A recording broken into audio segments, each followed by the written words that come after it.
Hello friend, welcome to my channel Studies with the hope that you all will be right।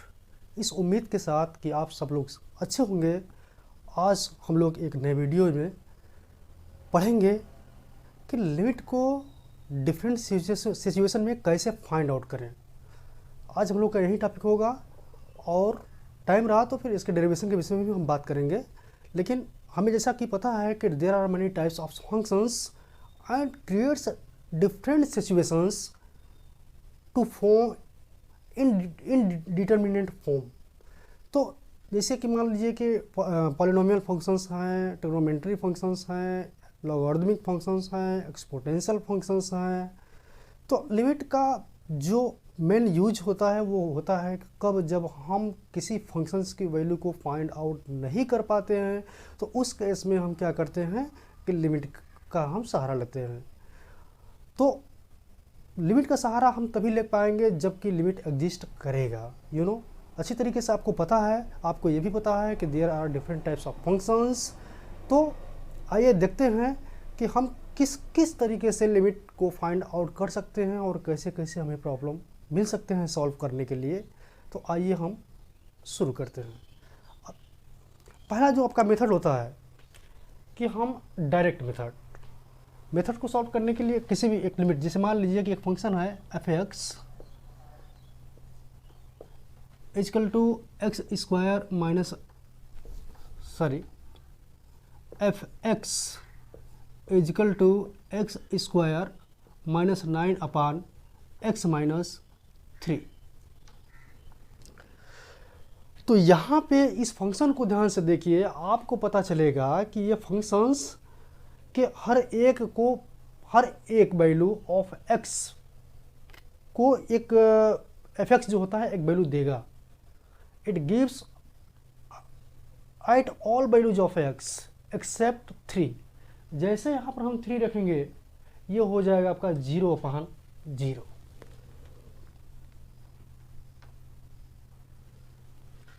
तो उस case में हम क्या करते हैं कि लिमिट निकालने की कोशिश करते हैं। तो लिमिट x टेंस टू 3। तो limit x tends to 3 means we are not going put the value of x equal to 3 but we tends to, हम 3 की तरफ जाते हैं, न कि 3। एग्जैक्ट 3 नहीं होता है, 3 की तरफ जाते हैं, वो चाहे लेफ्ट से हो या वो राइट से हो। यहाँ पे एक इम्पोर्टेंट क्वेश्चन और है जो नोटिस करने की ज़रूरत है, वो ये कि हम 3 के अलावा कोई भी वैल्यू अगर रखते हैं, 3 के अलावा कोई भी वैल्यू रखते हैं तो हम फंक्शंस की वैल्यू को फाइंड आउट कर लेंगे। सपोज दैट अगर आपसे कहा जाए कि आप f2 फाइंड आउट करो, f2, तो f2 का मतलब हो गया कि आप 2 का स्क्वायर माइनस 9 अपॉन 2 माइनस 3। तो ये आपका हो गया 4 माइनस 9 यानी minus 5 upon minus 1 that is 5। तो f2 की वैल्यू जो हमने निकाला वो आ गया 5। और अगर आपसे ये कहा जाता कि आप इस फंक्शन का लिमिट 2 पे निकालो, जहां x टेंस 3 है वहां पर x टेंस 2 करो, तब भी एक लड़का क्या करता, 2 का स्क्वायर माइनस 9 अपॉन 2 माइनस 3। तो ये हो जाता आपका माइनस 5 अपॉन माइनस 1, ये हो जाएगा 5। तो यहाँ पर ये कहने का मतलब ये है कि जहाँ पे फंक्शंस इनडिटर्मिनेट फॉर्म में नहीं है and you are asked to find out the value of limit x tends to 2, 3, 4, 5 at any particular values, then you can direct put the values and can find out the limit of the functions। तो हम ये कह सकते हैं कि यहाँ पे जो इस फंक्शन का लिमिट 2 पे निकालने की वैल्यू 5 है और इस फंक्शन की वैल्यू भी 2 पे 5 ही है। तो इस तरह के प्रॉब्लम तो पहले मिलती ही नहीं, क्योंकि जब आप f(x) की वैल्यू खुद निकाल सकते हो यानी f2 की वैल्यू निकाल सकते हो, तो लिमिट का कोई वहाँ पर मतलब नहीं है। तो क्या फ़ायदा है फिर? ये फ़ायदा होता है कि उसके जब हम लिमिट निकालते हैं तो उसके नियर अबाउट की जो पॉइंट्स होते हैं उसको चेक करते हैं कि क्या वो एग्जिस्ट कर रहे हैं या नहीं कर रहे हैं। क्यों? क्योंकि आगे चल के हम लोग पढ़ेंगे डिफरेंशिएबिलिटी, डेरिवेशन, तो उस केस में हमें ये चेक करना पड़ता है कि लिमिट एग्जिस्ट तो कर रहा है, क्या ये फंक्शन कॉन्टीन्यूअस है भी या नहीं। तो कॉन्टीन्यूअस को चेक करने के लिए लिमिट को एग्जिस्ट करना ज़रूरी है, साथ ही साथ उस पार्टिकुलर वैल्यू पे फंक्शन का वैल्यू निकलना भी ज़रूरी होता है। तो ये था आपका डायरेक्ट मेथड। जब आप इनडिटरमिनेट फॉर्म को जब आप वैल्यू पुट करते हो तो इनडिटरमिनेट फॉर्म नहीं आती है, तो उस केस में आप डायरेक्ट वैल्यू रख के उसकी लिमिट निकाल सकते हो, या आप खुद कर सकते हो कि वो फंक्शन का वैल्यू ही हो। इस केस में जो f(x) की वैल्यू होती है, f2 की वैल्यू या f(x) की वैल्यू जो होती है वो बराबर होती है लिमिट के। इस केस में जो f(x) की वैल्यू होती है लिमिट के बराबर होती है, तो इसे बोलते हैं हम डायरेक्ट मेथड। तो ये पहला आपका जो था वो पहला था डायरेक्ट मेथड।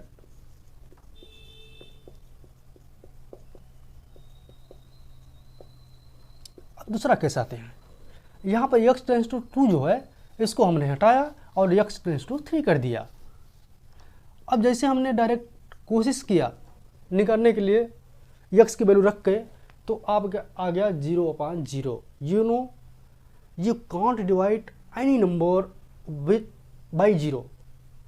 आप 0 से कोई भी वैल्यू डिवाइड नहीं कर सकते। अगर करते हैं तो वो इनडिटरमिनेट मीन्स वो नंबर सर्टेन है ही नहीं, आप विचार ही नहीं कर सकते कि वो नंबर क्या आएगा। इस केस में हम ये देखते हैं कि क्या लिमिट एग्जिस्ट कर रहा है कि नहीं कर रहा है। तो पहले हम इसको चेक कर लेते हैं कि ये कर रहा है कि नहीं कर रहा है। तो हम लोग पहले पढ़ चुके हैं, सीख चुके हैं, वो उसको रिपीट करने की ज़रूरत नहीं है। हम रखेंगे 3 - h और हम रखेंगे 3 + h। अगर वो एग्जिस्ट कर रहा है दोनों साइड लेफ्ट एंड राइट, तो लिमिट एग्जिस्ट कर रहा है। तो ऐसे केस में कि लिमिट एग्जिस्ट कर रहा हो और डायरेक्ट वैल्यू रखने पर इनडिटरमिनेट फॉर्म में आ रहा हो, तो उस केस में हम क्या करते हैं कि फैक्टराइजेशन मेथड का प्रयोग कर सकते हैं। एक्चुअली क्या है कि हम डिफरेंट प्रॉब्लम को देखने के बाद हम ये कोशिश करते हैं कि किस तरीके से इनडिटरमिनेट फॉर्म से अवॉइड किया जाए। हम कोई भी टेक्निक्स लगा सकते हैं, कोई भी जुगाड़ लगा सकते हैं, बशर्ते कि वो इनडिटरमिनेट फॉर्म में ना आए। तो हम फैक्टराइजेशन मेथड के लिए हमारे पास बहुत से फार्मूलाज होते हैं जो आपके पास आपके ब्रेन में, माइंड में मेमोराइज होनी चाहिए। जैसे a² - b², a³ - b³, a³ + b³।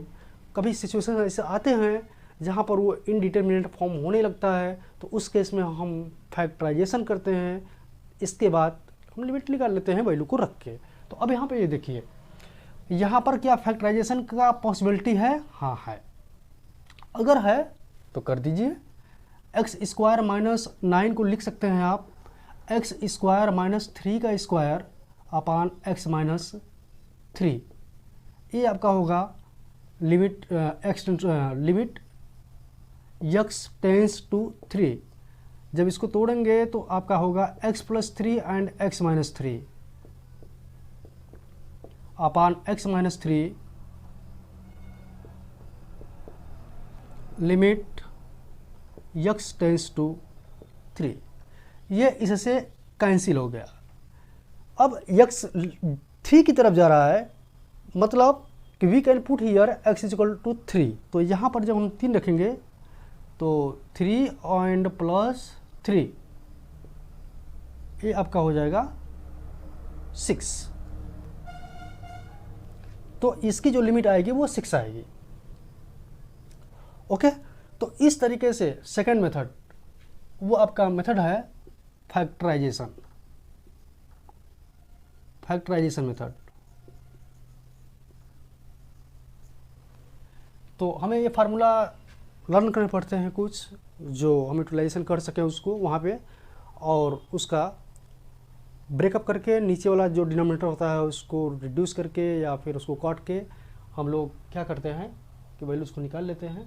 तो यहाँ पर जो x टेंस टू 3, तो उसकी जो फंक्शन जो टेंस करेगा वो 6 की तरफ टेंस कर रहा है। तो ये है लिमिट। यहाँ पर ध्यान देने वाली बात है कि यहाँ पर जो आपका फंक्शन है, जो आपका ये फंक्शन है जो 6 आया लिमिट, यहाँ पर फंक्शन और limit both are not same. Limit है मतलब approximately going toward the values of functions, it is not exact value because we are not putting here x is equal to 3, we are approaching toward the x tends to 3। तो इस case में आप अगर इस तरह के problems आते हैं तो यू कैन फैक्टराइज, आप गुणनखंड कर सकते हैं इसका, और गुणनखंड करने के बाद आप इसको सॉल्व कर सकते हैं। तीसरा क्वेश्चन आता है, कभी कभी प्रॉब्लम्स आते हैं कि जब हम फैक्टराइजेशन भी नहीं कर पाते, कुछ प्रॉब्लम ही ऐसा होता है कि वो हम फैक्टराइजेशन कर नहीं पाते हैं, तो उस केस में हम क्या करते हैं कि रेशनलाइज करते हैं। तीसरा जो मेथड है वो है रेशनलाइज का।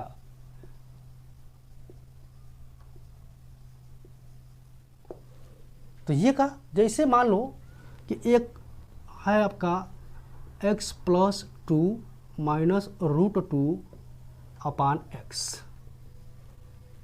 अब कोई लड़का direct limit x tends to 0, अगर आप इसमें डायरेक्ट x की वैल्यू 0 रखते हैं तो ये 0 हो जाएगा, तो यहाँ बचेगा आपका केवल √2 माइनस √2 अपान 0, यानी 0 अपान 0। ये हो गया इनडिटर्मिनेंट फॉर्म।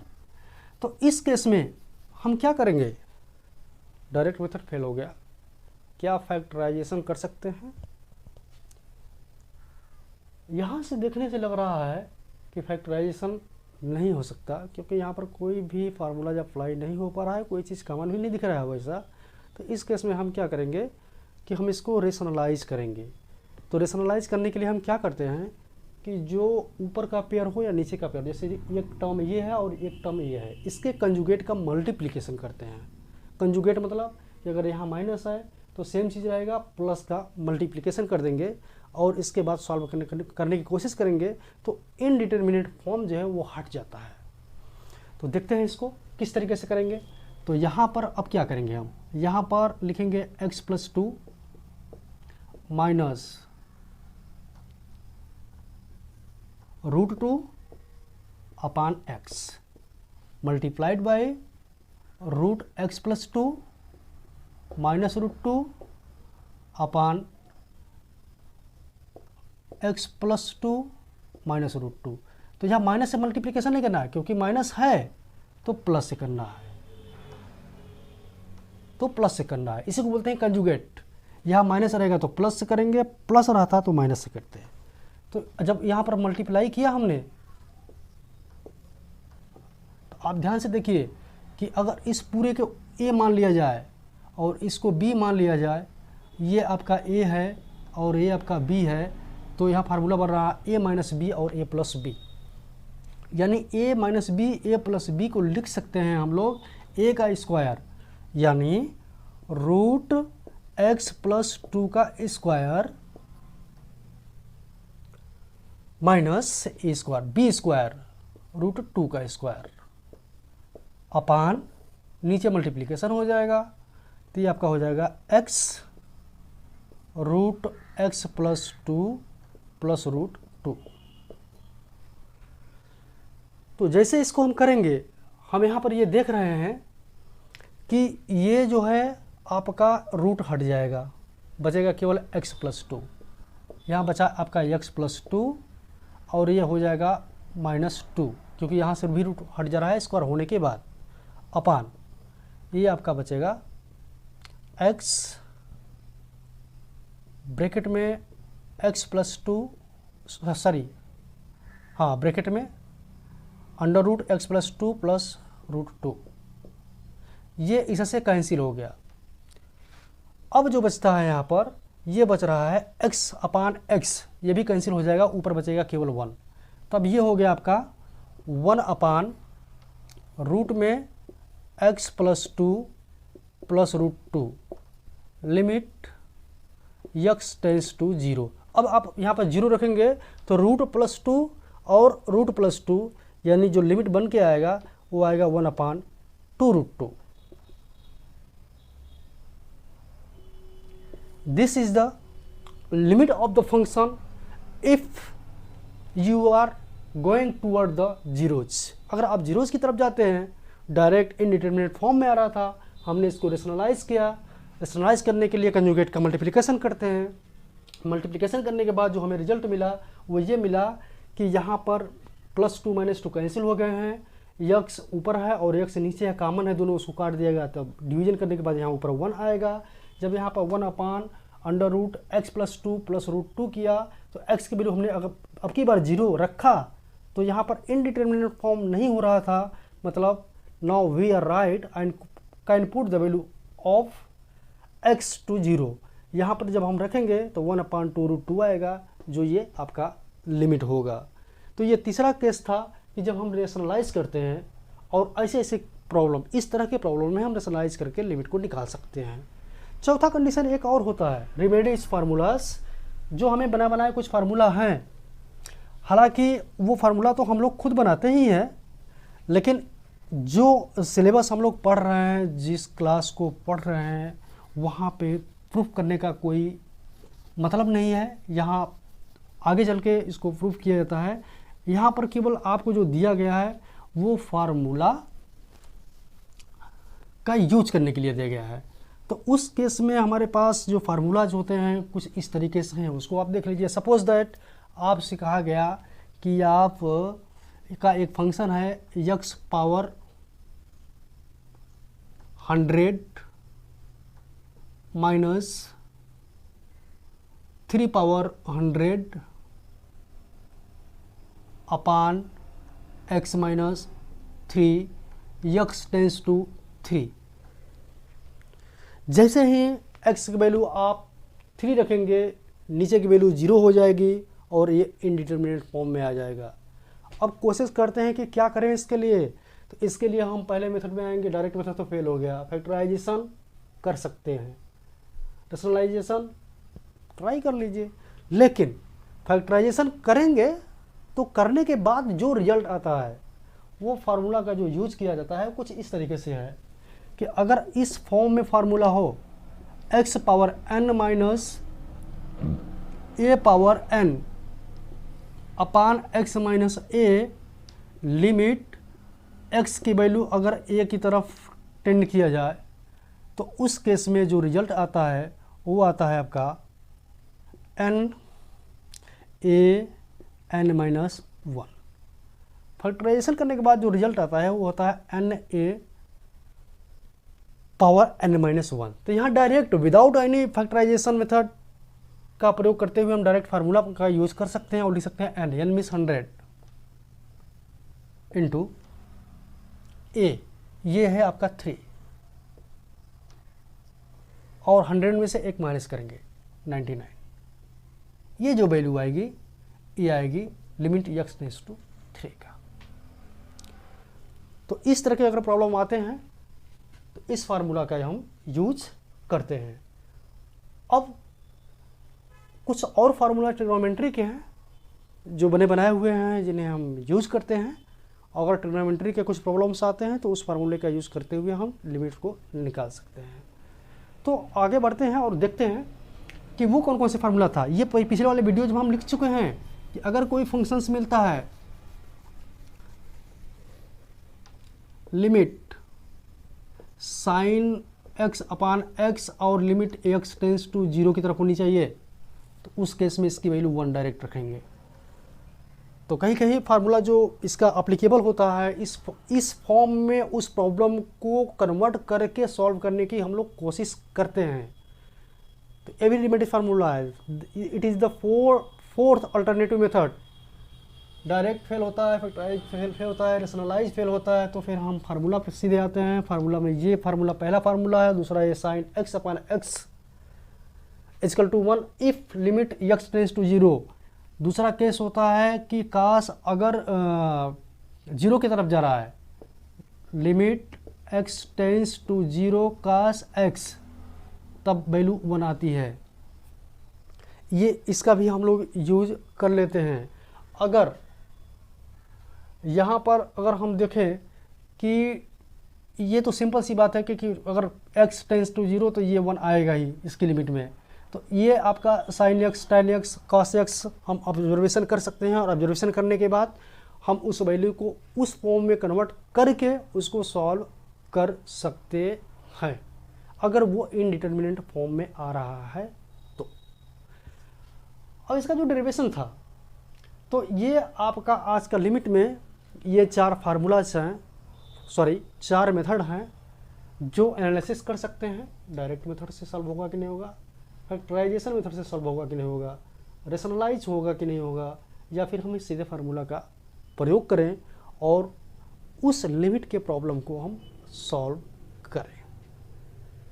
तो आज के लिए बस इतना ही, मिलते हैं हम लोग नेक्स्ट वीडियोज़ में नेक्स्ट टॉपिक के साथ। अब ये क्लियर है कि अगली जो टॉपिक बनेगी वो डेरिवेशन में बनेगी, कि डेरिवेशन क्या है, कैसे क्यों होता है, क्यों यूज़ करते हैं, कहाँ कहाँ यूज़ होता है, ये सब चीज़ें हम नेक्स्ट वीडियो में मिलेंगे। तब तक के लिए धन्यवाद।